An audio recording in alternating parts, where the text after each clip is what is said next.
اشترك بالقناة وفعل زر الجرس ليصلك كل جديد. هل يمكن أن تكون الكرة الذهبية سبباً في إثارة غضب العاصمة الإسبانية في مفاجأة أثارت الكثير من الجدل؟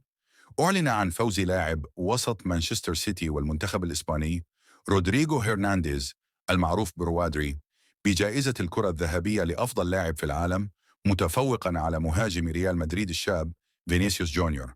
الحدث الذي أقيم في باريس ترك أصداء قوية في مدريد، حيث عبر الكثيرون عن استيائهم من النتيجة.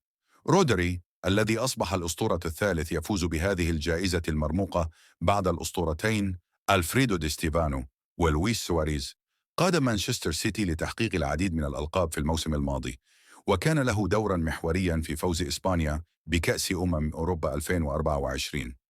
في الوقت نفسه حقق فينيسيوس جونيور وزميله في ريال مدريد جود بلينغهام مراكز متقدمة في الترتيب، لكن عدم حصول فينيسيوس على اللقب أثار حفيظة إدارة النادي التي قررت مقاطعة الحفل، حيث أشار العملاق المدريدي إلى أن معايير منح الجائزة لم تحترم إنجازات لاعبيه، وقد توج اللاعب الشاب لامين جمال بجائزة أفضل لاعب واعد، بينما حصل ريال مدريد على جائزة أفضل نادي. كما تقاسم هاري كين وكيليان مبابي جائزة جيرد مولر لأفضل هداف. وفي تعليقه بعد فوزه عبر رودري عن سعادته قائلا: إنه يوم مميز لي ولأسرتي ولبلادي، أحاول تطوير نفسي كل يوم.